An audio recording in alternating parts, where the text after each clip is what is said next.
Now we are going to start the chapter 2, polynomials. ഇപ്പോൾ നമ്മൾ 9th പഠിച്ചിട്ടുണ്ട് monomial, binomial, polynomials എന്നൊക്കെ അല്ലേ.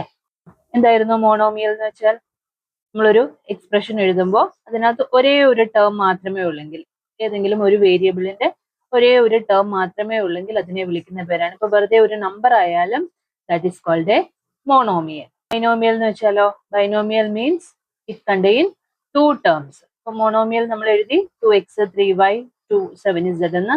ഈ ടേംസിന്റെ കൂടെ വീണ്ടും ഒരു ടേമും കൂടെ ഉണ്ടെന്നുണ്ടെങ്കിൽ, ഇപ്പൊ 2x + 7 അല്ലെങ്കിൽ 3y + 4, അതല്ല ഇപ്പൊ 2x + 3y, ഈ രീതിയിൽ എഴുതുന്നതിനെയാണ് നമ്മളത് വിളിക്കുന്നത് binomial. It contains 2 terms. 2 terms ഉണ്ടെങ്കിൽ അതിനെ വിളിക്കുന്ന പേരാണ് ബൈനോമിയൽ. ഇനി 3 ടേംസ് ഉണ്ടെങ്കിൽ it is called trinomial. And ഇതിനെല്ലാം ജനറൽ ആയിട്ട്, അതായത് 1 ടേം ഉണ്ടെങ്കിലും 2 ടേം ഉണ്ടെങ്കിലും 3 ടേം അല്ലെങ്കിൽ മോർ ദാൻ 3 ടേംസ്, അപ്പോൾ അങ്ങനെ വരുന്നതിനെ ജനറൽ ആയിട്ട് വിളിക്കുന്ന പേരാണ് പോളിനോമിയൽസ്. ഓക്കെ, പോളിനോമിയൽസിൽ ഒരു ടേം ആണെങ്കിൽ അതിനൊരു സ്പെഷ്യൽ നെയിമാണ് മോണോമിയൽ, 2 ടേംസ് ആണെങ്കിൽ ബൈനോമിയൽ, 3 ടേംസ് ആണെങ്കിൽ trinomial, and it is commonly called as polynomial. ഇതെല്ലാം പോളിനോമിയൽസ് ആണ്.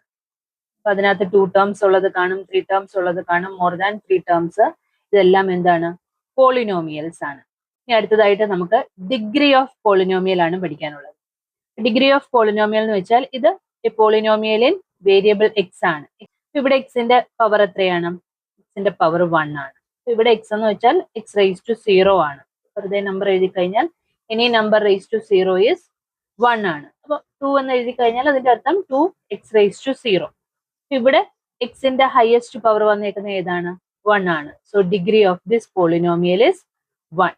ഈ പോളിനോമിയലിന്റെ ഡിഗ്രി എന്ന് പറയുന്നത് 1 ആണ്. And here this is A polynomial in variable y. y വേരിയബിളിലുള്ള ഒരു പോളിനോമിയൽ ആണിത്. ഇവിടുത്തെ y-യുടെ ഹയസ്റ്റ് പവർ വന്നേക്കുന്നത് ഏതാണ്? 2 ആണ്. ഈ y⁻2 വരുന്നതാണ് അതിന്റെ പവർ എന്ന് വിളിക്കുന്നത്. y⁻2 2 ആണ്. അപ്പൊ ഹയസ്റ്റ് പവർ 2 ആണ്. So degree of that polynomial is 2. And this is a polynomial in variable x, and the degree of the polynomial is 3. ഇവിടെ ഡിഗ്രി എന്ന് പറയുന്നത് 3 ആണ്. And this is a polynomial in variable u. u എന്ന് പറയുന്ന letter ഉപയോഗിച്ചിട്ടാണ് ഇവിടെ എല്ലാ ടേംസും എഴുതിയേക്കുന്നത്. So this is a polynomial in variable u, and the highest power of u is 6. So degree of this polynomial is 6. So ഒരു polynomial തന്നാൽ അതിനകത്തുള്ള വേരിയബിളിന്റെ highest power ഏതാണോ അതാണ് പോളിനോമിയലിന്റെ ഡിഗ്രി എന്ന് വിളിക്കുന്നത്. Degree of that polynomial. ഇനി ഈ ഡിഗ്രി 1 ആയിട്ടുള്ള പോളിനോമിയലിനെ, അതായത് ഹയസ്റ്റ് പവർ 1 ആയിട്ട് വരുന്ന രീതിയിലുള്ള പോളിനോമിയലിനെ വിളിക്കുന്ന പേരാണ് linear polynomials. Okay, linear polynomials. For example 2x + 7 or 7y + 3 or 8z, ഈ രീതിയിലൊക്കെ എഴുതുന്ന, അതായത് എക്സിന്റെ പവർ എപ്പോഴും 1 ആയിരിക്കും, അല്ലെങ്കിൽ വൈയുടെ, അതായത് ഈ വരുന്ന വേരിയബിളിന്റെ എല്ലാം പവർ 1 ആയിരിക്കും. ഈ രീതിയിൽ എഴുതുന്ന പോളിനോമിയലിനെയാണ് ലീനിയർ പോളിനോമിയൽ എന്ന് വിളിക്കുന്നത്. And the general form of linear polynomial is ax + b. ഇതായിരിക്കും general form of a linear polynomial. ഇനി ഡിഗ്രി 2 ആകുന്ന പോളിനോമിയലിനെ വിളിക്കുന്ന പേരാണ് quadratic polynomial. Polynomials of degree 2 are called quadratic polynomial. അതായത് ഈ രീതിയിൽ വരുന്നത് ഹയസ്റ്റ് പവർ ഓഫ് വേരിയബിൾ എന്ന് പറയുന്നത് 2 ആയിരിക്കും. 2x² + 7x + 3, 5x² + 2x, അല്ലെങ്കിൽ 7y² + 7y + 2. ഈ രീതിയിൽ ഹയസ്റ്റ് പവർ 2 ആയിട്ട് എഴുതുന്ന പോളിനോമിയലിനെ വിളിക്കുന്ന പേരാണ് quadratic polynomial. And it's general form can be written as ax² + bx + c.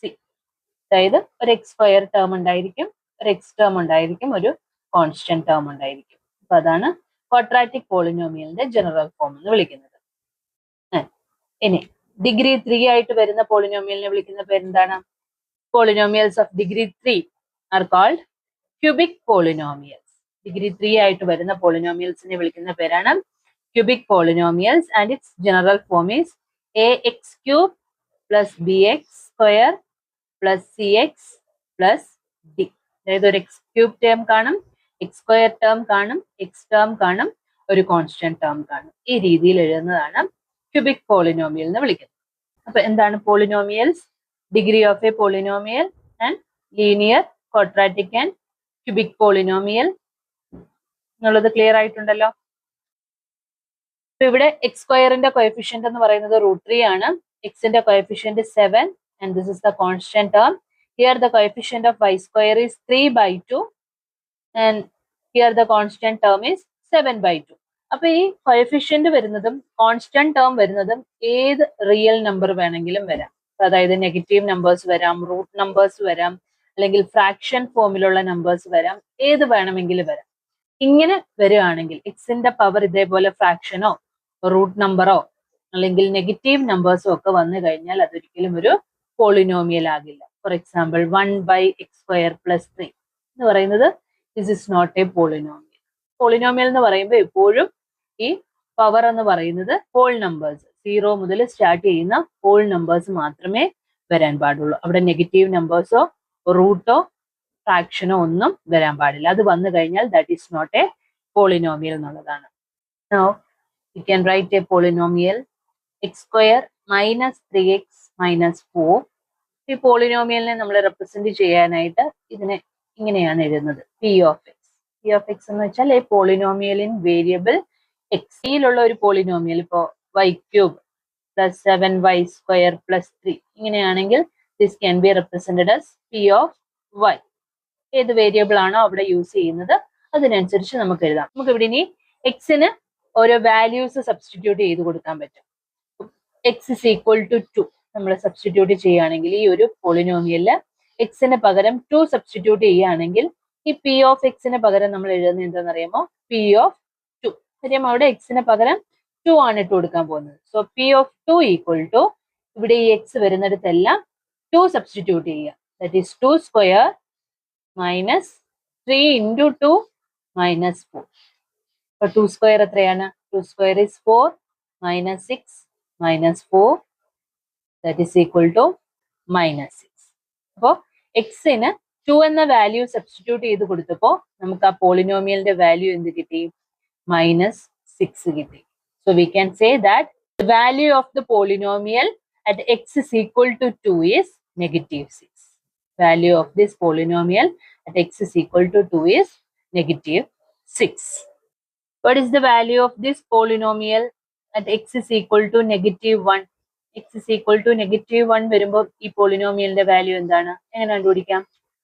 we need to put x is equal to -1 in this equation അല്ലേ?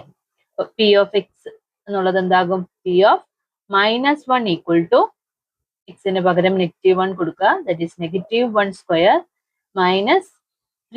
× -1 - 4. That is equal to -1² is 1, then -3 × -1 that is +3 - 4 that is 1 + 3 is 4, 4 - 4 is 0, so that is equal to 0. അപ്പോൾ എക്സിന് -1 കൊടുത്തപ്പോൾ നമുക്ക് ആ value of the polynomial 0 കിട്ടി അല്ലേ? at x is equal to -1 the value of the polynomial is 0.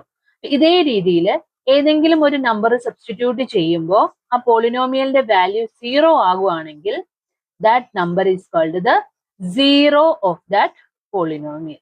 So x is equal to -1 is the 0 of this polynomial. നമ്മളായിട്ട് കൊടുക്കുന്ന നമ്പറിൽ ഏതെങ്കിലും ഒരു നമ്പർ സബ്സ്റ്റിറ്റ്യൂട്ട് ചെയ്യുമ്പോൾ നമുക്ക് കിട്ടുന്ന ആൻസർ 0 ആണെങ്കിൽ ദാറ്റ് നമ്പർ, ഏത് നമ്പർ ഇട്ട് കൊടുത്തപ്പോഴാണോ ആ 0 വന്നത്, that number is called the 0 of this polynomial. That is, in general, if k is a 0 of a polynomial px, then we can say that p of k equal to 0. So k എന്ന് പറയുന്നത് 0 of the polynomial px ആണെന്നുണ്ടെങ്കിൽ then p of k, അതായത് എക്സിന് പകരം ആ k substitute ചെയ്ത് കൊടുത്താൽ നമുക്ക് കിട്ടുന്ന ആൻസർ എന്തായിരിക്കും? 0 ആയിരിക്കും. p of k equal to 0. ഒരു പോളിനോമിയലിന്റെ 0 കണ്ടുപിടിക്കാൻ ഇപ്പൊ p of x is equal to 2x plus 3 ഒരു ലീനിയർ പോളിനോമിയൽ ആണ്. ഇതിന്റെ സീറോ കണ്ടുപിടിക്കാൻ പറഞ്ഞു കഴിഞ്ഞാൽ എന്ത് ചെയ്താൽ മതി? P of X equal to zero ആകുമ്പോഴാണ് അല്ലെ, എക്സിന് ഏതോ ഒരു വാല്യൂ ഇട്ട് കൊടുക്കുമ്പോൾ ഈ പോളിനോമിയലിന്റെ വാല്യൂ സീറോ ആകുമ്പോഴാണ് നമ്മൾ ആ നമ്പറിനെ സീറോ ഓഫ് ദി പോളിനോമിയൽ എന്ന് വിളിക്കുന്നത്. അപ്പൊ സീറോ കണ്ടുപിടിക്കാൻ എന്ത് ചെയ്താൽ മതി? We need to put this equal to zero. We need to put P of X is equal to zero. P of എക്സിന് പകരം സീറോ ഇട്ട് കൊടുത്താൽ മതി. അതായത് 2x plus 3 equal to 0. From this 2x is equal to negative 3. That is x is equal to negative 3 by 2. x ന് negative 3 by 2 substitute ചെയ്ത് കൊടുക്കുമ്പോഴാണ് ഈ p of x 0 ആകുന്നത്. So negative 3 by 2 is the zero of this polynomial. അപ്പോൾ ഒരു polynomial തന്നിട്ട് zero കണ്ടുപിടിക്കാൻ പറഞ്ഞാൽ നമ്മൾ ആ പോളിനോമിയലിനെ ഈക്വൽ ടു സീറോ എഴുതുക. അതിൽ നിന്നും എക്സിന്റെ വാല്യൂ കണ്ടുപിടിച്ചു കഴിഞ്ഞാൽ അതാണ് zero of that polynomial. Okay, അപ്പോൾ in general linear polynomial can be written as ax plus b. Therefore the zero of this polynomial is minus b by a. ഒരു അതായത് ഇവിടെ കണ്ടില്ലേ -3/2 ആണ് നമുക്ക് കിട്ടിയത്. ആ constant term divided by coefficient of X ചെയ്തപ്പോഴാണ്, അതായത് -3/2 ആണ് ഇവിടെ നമുക്ക് സീറോ ഓഫ് ദി പോളിനോമിയൽ കിട്ടിയത്. So in general ax plus b ആണ് ഒരു ലീനിയർ പോളിനോമിയൽ എങ്കിൽ -b/a ആണ് സീറോ ഓഫ് ദി പോളിനോമിയൽ എന്ന് പറയുന്നത്. അപ്പൊ അത് നമുക്ക് ചെയ്ത് നോക്കാതെ തന്നെ പറയാം. ഇപ്പൊ 2x plus 7 ആണ് ഒരു പോളിനോമിയൽ എങ്കിൽ what will be the zero of this polynomial? -7/2. 3x minus 4, what will be the zero of the polynomial? ഇവിടെ +7 വന്നപ്പോ -7/2 ആയിരുന്നു. ഇവിടെ -4 വരുമ്പോ അപ്പൊ എന്തായിരിക്കും? +4/3. 4/3 ആയിരിക്കും zero of that polynomial. Then what will be the zero of the polynomial 5x plus 2? -2/5. What is the zero of the polynomial 5x minus 2? 2/5. Graphical ആയിട്ട് നമുക്ക് ഈ പോളിനോമിയൽസിനെ റെപ്രസെന്റ് ചെയ്യുമ്പോൾ അതിൽ നിന്ന് എങ്ങനെ നമ്പർ ഓഫ് സീറോസ് കണ്ടുപിടിക്കാം എന്നുള്ളതാണ്. ലീനിയർ പോളിനോമിയൽസിനെ റെപ്രസെന്റ് ചെയ്താൽ നമുക്കറിയാം ഒരു ലൈൻ ആയിട്ടായിരിക്കും ലീനിയർ പോളിനോമിയൽസിനെ നമുക്ക് ഗ്രാഫിക്കലായിട്ട് റെപ്രസെന്റ് ചെയ്യാൻ പറ്റുന്നത്. ക്വാഡ്രാറ്റിക് പോളിനോമിയൽ ആണെങ്കിൽ വി ഗെറ്റ് പരാബോള, അതായത് ഇങ്ങനെ ഒരു യു ഷേപ്പ് പോലെ, ഇതേപോലെ ഒരു യു ഷേപ്പ് അല്ലെങ്കിൽ ഒരു സി ഷേപ്പ് ഒക്കെ ആയിട്ടായിരിക്കും നമുക്ക് ക്വാഡ്രാറ്റിക് പോളിനോമിയലിനെ റെപ്രസെന്റ് ചെയ്യാൻ സാധിക്കുന്നത്. ഇങ്ങനെ ഗ്രാഫിക്കലായിട്ട് വന്നു കഴിഞ്ഞാൽ അതിൽ നിന്നും നമ്പർ ഓഫ് സീറോസ് എങ്ങനെ കണ്ടുപിടിക്കാം എന്നുള്ളതാണ്. ആ ഗ്രാഫ് ഈ എക്സ് ആക്സിസിനെ, ഓക്കെ, ഈ ഹൊറിസോണ്ടൽ ആക്സിസ് ആണല്ലോ എക്സ് ആക്സിസ്, എക്സ് ആക്സിസിനെ എത്ര തവണ ടച്ച് ചെയ്യുന്നുണ്ടോ അല്ലെങ്കിൽ എത്ര തവണ ക്രോസ് ചെയ്ത് പോകുന്നുണ്ടോ അതായിരിക്കും number of zeros of that polynomial. ഇങ്ങനെയാണ് ഒരു ഗ്രാഫ് പോകുന്നതെങ്കിൽ ഈ എക്സ് ആക്സിസിനെ അത് എത്ര പോയിന്റ്സിൽ ടച്ച് ചെയ്തിട്ടുണ്ട്? 1, 2, 3 പോയിന്റ്സിൽ. So the number of zeros of this polynomial is 3. എത്ര തവണ അത് എക്സ് ആക്സിസിനെ ടച്ച് ചെയ്തിട്ടുണ്ട് അത് നോക്കിയാൽ മതി, അതായിരിക്കും number of zeros of that polynomial. Now we can do the exercise 2.1. The graph of y equal to px are given below. For some polynomials px, find the number of zeros of px in each case. ഈ ഓരോ കേസസിലും number of zeros എത്രയാണെന്നാണ് ചോദിച്ചേക്കുന്നത്. So നിങ്ങൾ നോക്കിയാൽ മതി, ഇത് X ആക്സിസിൽ എത്ര തവണ ആ ഗ്രാഫ് ടച്ച് ചെയ്തിട്ടുണ്ടെന്ന് നോക്കിയാൽ മതി. That is the number of zeros. ഈ ഫസ്റ്റ് ഗ്രാഫ് ലീനിയർ പോളിനോമിയൽ ആണ്. അപ്പൊ അത് എക്സ് ആക്സിസിൽ ടച്ച് ചെയ്തിട്ടില്ല. So here the number of zeros is 0. അവിടെ നമ്പർ ഓഫ് സീറോസ് ഒന്നും തന്നെ ഇല്ല. And in the second one ആക്സിസിൽ എത്ര എടുത്ത് ടച്ച് ചെയ്തിട്ടുണ്ട്? ഒരേ ഒരു പോയിന്റിലാണ് ടച്ച് ചെയ്തേക്കുന്നത്. So the number of zeros in this polynomial is 1. And here 1, 2, 3. So the number of zeros is 3. And in the fourth one, it touches at 2 points. X axis il evideyekka touch cheyidittundennu matram nokkiyal madi. That is the number of zeros. So here the number of zeros is 2. And here 1, 2, 3, 4. It touches at 4 points. So the number of zeros is 4. And here 1, 2, 3. Touches at 3 points. So the number of zeros is 3. വളരെ simple ആണ്. ആ graph തന്നേക്കുമ്പം അത് X ആക്സിസിൽ എത്ര പോയിന്റ്സിൽ, Y ആക്സിസിൽ touch ചെയ്യുന്നത് നമ്മൾ നോക്കിയേ വേണ്ട. അതല്ല പി ഓഫ് വൈ ആയിരുന്നെങ്കിൽ, if it is a polynomial in y ആണെങ്കിൽ we need to check whether it touches the y axis. P of Y ആണ് തന്നേക്കുന്നതെങ്കിൽ അത് വൈ ആക്സിസിൽ എത്ര പോയിന്റ്സിൽ ടച്ച് ചെയ്തിട്ടുണ്ടെന്ന് നോക്കണം. പി ഓഫ് എക്സ് ആണെങ്കിൽ എക്സ് ആക്സിസിൽ എത്ര തവണ ടച്ച് ചെയ്തിട്ടുണ്ടെന്ന് നോക്കണം. ഒന്നും ടച്ച് ചെയ്തിട്ടില്ലെങ്കിൽ നമ്പർ ഓഫ് സീറോസ് 0 ആയിരിക്കും. 1 ടൈം ആണെങ്കിൽ number of zeros is 1, 2 times ആണെങ്കിൽ number of zeros is 2, and 3 times ആണെങ്കിൽ number of zeros is 3. If it touches 4 times, then the number of zeros is 4. Okay.